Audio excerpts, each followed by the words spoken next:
यूरोपीय संघ ने ईरान के खिलाफ अब तक का सबसे बड़ा कदम उठाया है। विदेश मंत्रियों की बैठक में ईयू ने ईरान की इस्लामिक रेवोल्यूशनरी गार्ड कॉर्प्स यानी IRGC को आधिकारिक तौर पर आतंकवादी संगठन घोषित कर दिया है। ये निर्णय ईरान में हाल के महीनों में हुए विरोध प्रदर्शनों और उनके दमन के बाद लिया गया है। यूरोपीय संघ का कहना है कि IRGC की गतिविधियां न केवल मानवाधिकारों के लिए खतरा है, बल्कि अंतर्राष्ट्रीय सुरक्षा के लिए भी गंभीर चिंता का विषय है। इस फैसले के तहत IRGC और उससे जुड़े व्यक्तियों और संस्थाओं की संपत्तियां यूरोप में फ्रीज की जाएंगी और उनके यूरोप में प्रवेश पर प्रतिबंध लगाया जाएगा। ईयू का कहना है कि अब वे ईरान में हो रहे दमन और हिंसा के प्रति गंभीर कदम उठा रहा है। IRGC फारसी में सेपाह-ए-पास-दारान-ए-इनकलाब-ए-इस्लामी कहलाती है। ईरान की सबसे शक्तिशाली सैन्य और सुरक्षा संस्था मानी जाती है। ये देश की नियमित सेना से अलग है और सीधे supreme leader Ayatollah Ali Khamenei के नियंत्रण में काम करती है।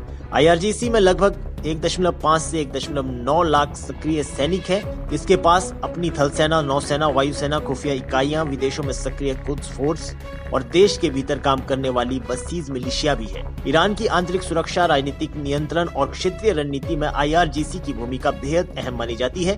यूरोपीय संघ ने ये कदम मुख्य रूप से ईरान में हुए व्यापक विरोध प्रदर्शनों के बाद उठाया है।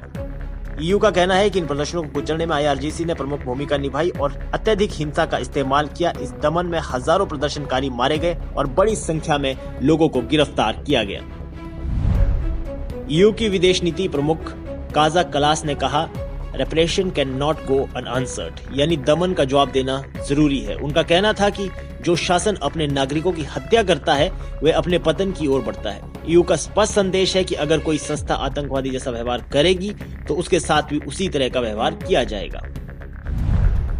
IRGC को आतंकवादी संगठन घोषित किए जाने के बाद इसे कानूनी और आर्थिक परिणाम भुगतने पड़ेंगे। अब IRGC को आईसिस, अलकायदा, हिजबुल्लाह और हमास जैसी संगठनों की श्रेणी में रखा गया है। इसके तहत IRGC और उससे जुड़े व्यक्तियों व संस्थाओं की संपत्ति यूरोप में फ्रीज की जाएंगी। उनके यूरोप में प्रवेश पर प्रतिबंध लगाए जाएंगे और ईयू के भीतर उन्हें किसी भी तरह की वित्तीय या भौतिक सहायता देना अपराध माना जाएगा। साथ ही ईयू ने 15 ईरानी अधिकारियों और 6 संस्थाओं पर नए प्रतिबंध लगाए हैं। इन अधिकारियों में इंटीरियर मिनिस्टर जैसे वरिष्ठ पदों पर बैठे लोग भी शामिल है। अब ईयू के ईरान संबंधी प्रतिबंधों के दायरे में लगभग 247 व्यक्ति और 50 से अधिक संस्थाएं आ चुकी है। ये दिखाता है कि ईयू ईरान के खिलाफ सख्त और व्यापक रणनीति अपना रहा है। इस फैसले का प्रतीकात्मक महत्व भी काफी बड़ा है। ये संकेत करता है कि ईयू अब केवल बयानबाजी तक सीमित नहीं रहेगा और ईरान में हो रहे दमन को गंभीरता से ले रहा है। अमेरिका पहले ही 2019 में IRGC को आतंकवादी संगठन घोषित कर चुका है। ईरान ने ईयू के फैसले पर तीखी प्रतिक्रिया दी है। ईरान के विदेश मंत्री अब्बास अरागची ने इसे अवैध, राजनीतिक और पाखंडी कदम बताया। उनका कहना है कि ये निर्णय अमेरिका और इजरायल के दबाव में लिया गया है। ईरान ने चेतावनी दी है कि इसके खतरनाक परिणाम हो सकते हैं, जिनमें क्षेत्रीय तनाव और युद्ध का खतरा, साथ ही ऊर्जा कीमतों में वृद्धि भी शामिल है। ईरान का दावा है कि IRGC आतंकवाद के खिलाफ लड़ाई में सक्रिय रही है और आईसिस जैसी संगठनों को हराने में अहम भूमिका निभाई है।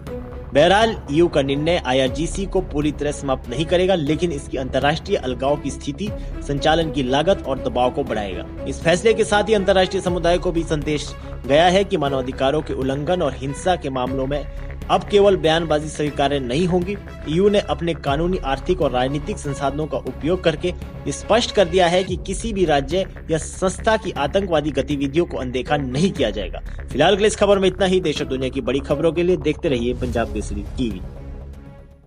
हमसे जुड़े रहने के लिए हमारे YouTube चैनल को सब्सक्राइब करें और नई वीडियो की नोटिफिकेशन के लिए बेल आइकॉन को दबाएं।